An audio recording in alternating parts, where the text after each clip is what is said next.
And I have to say, it is the best app you could ever have for your collection. Hello everyone, Luke here again. Today I have a very short but even more interesting video for all of you. Naturally, as a Magic the Gathering player, I have become also a collector of those amazing cards. And the more cards I own, the need to organize my collection becomes urgent.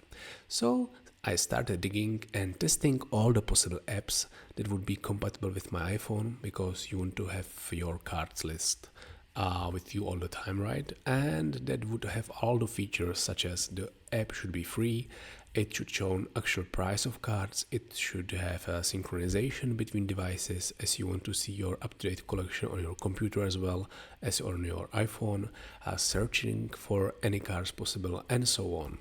So I have tried all the possible apps, such as Top Decked, MTG Scanner from Dragon Shield, HoloVault, TCG Player app, Manebox app, which is actually pretty good, and all the small manager apps that exist in the Apple Store. And after I found it, it's UrzaGatherer from developer David Katuhe, nicknamed Delta Kosh on Twitter.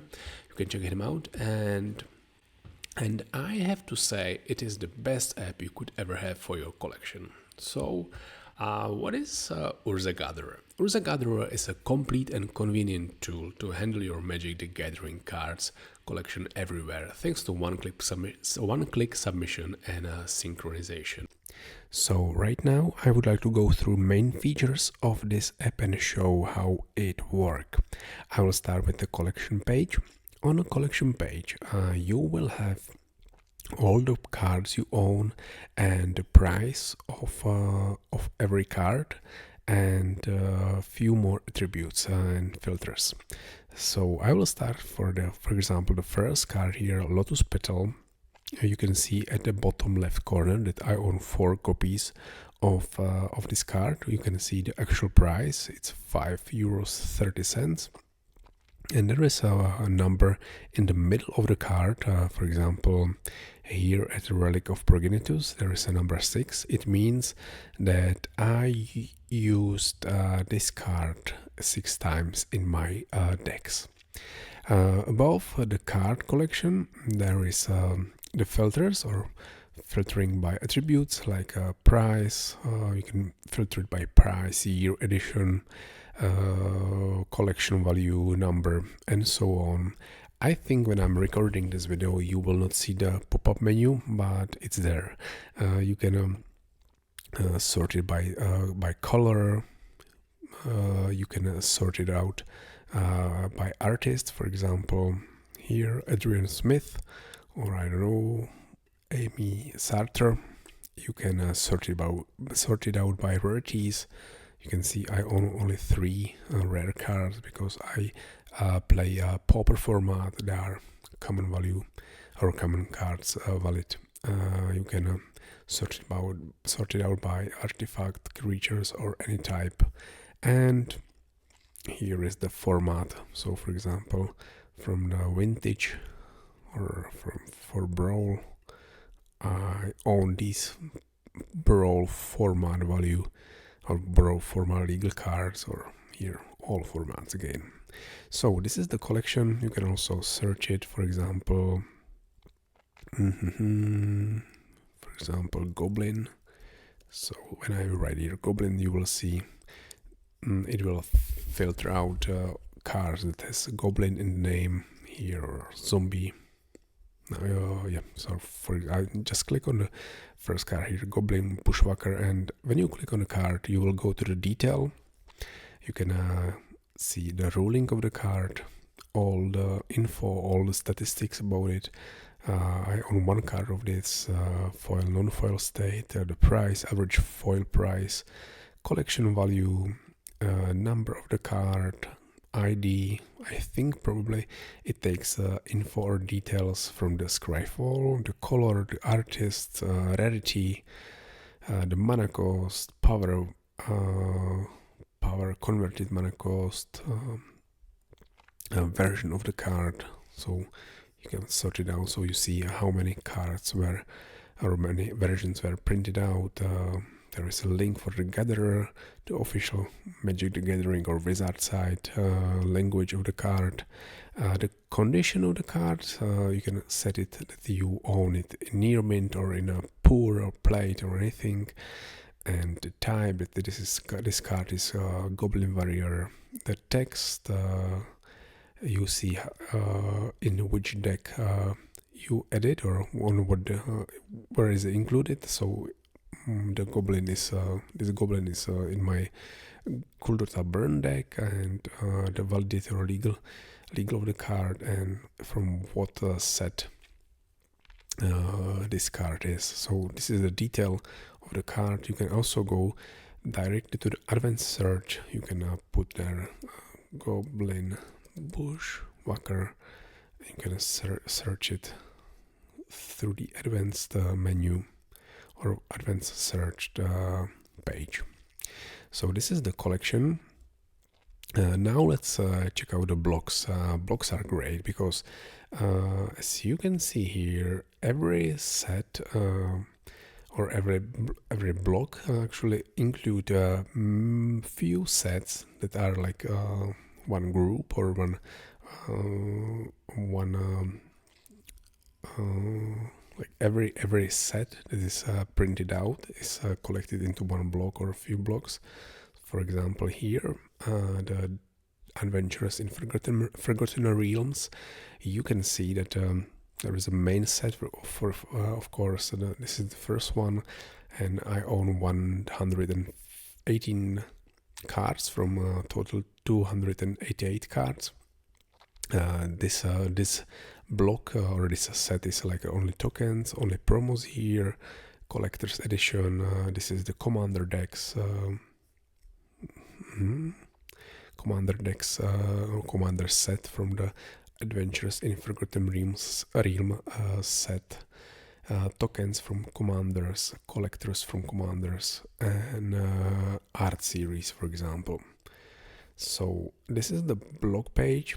What is great about the blogs that you will, for example, here I will click on Brothers War set, and when you click on the set, you see all the cards that are printed in the Brothers War set. And as I told you, I collect only Pauper legal cards, so I will click here on Pauper, and I want to see the cards I'm missing only.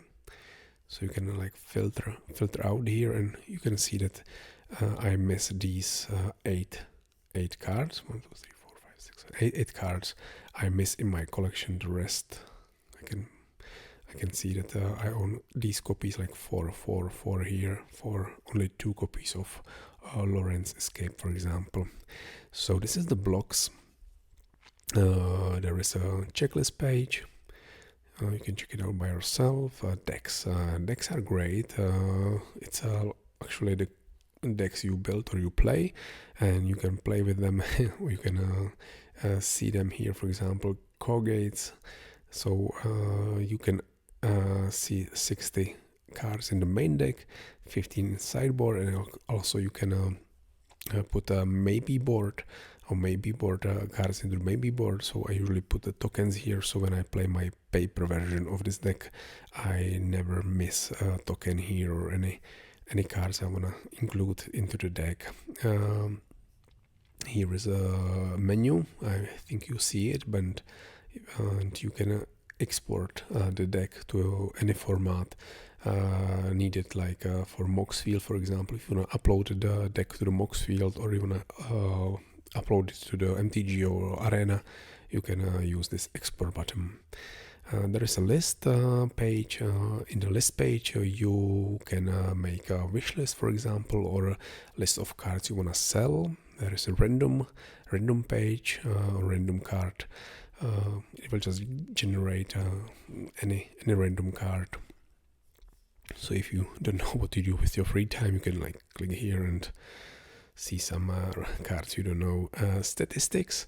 This is a great page because, or great feature of this app, because you see all the statistics of your collection here. And I want to show you just one thing here.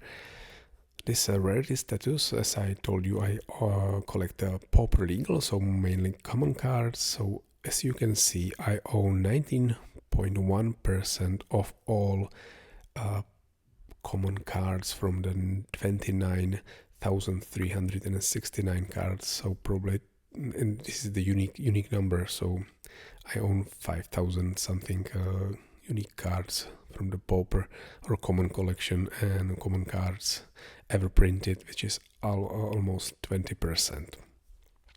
As I told you, this app is for free, and it has also the mobile application version, so you can use this page, and probably in a mobile application you can count your lives when you play with your friends.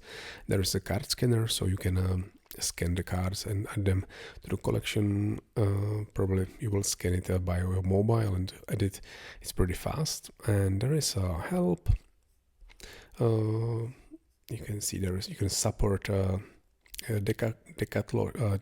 Delta Kosh or his other activities, like I think he makes some great art, and you can check it out on his Twitter. There is Amazon, I think, the book or some kind of PDF, not sure right now. There is about there's a link on Delta Kosh Twitter. And there is some few other guys and supporters and everything, and sources here, setting page. As I told you, this page is pretty free, and there are like a few extra features. But what I wanted to say is like you can actually support this app on Patreon. You will get few more features which are not like super important, but it's nice to have them. But when in the intro I told you that there is a one-click submission, and you can actually connect all the database or all the synchronization to the UrzaGatherer. When you support it through Patreon, you can use this cloud service UrzaGatherer, and you can send it to the cloud by one click, or download it and synchronize it through all the devices you want, or you can actually synchronize it through the Dropbox, I guess. There is a few settings or few setups here. I will just mention a thing I usually use. So one here is this update about updating the price, and I use one more here, which gonna be yeah, probably it's gonna be the sending to the cloud. So when I add the new cards, I send it to the cloud, and it will it will be uploaded, and that's it. So this is the UrzaGatherer app. I hope you like it. I hope you will try it and maybe support it even, because it's a great app, and David is a very nice guy, and he always adds new features and new sets, and it's just great. So that's it, and thank you guys. Bye bye.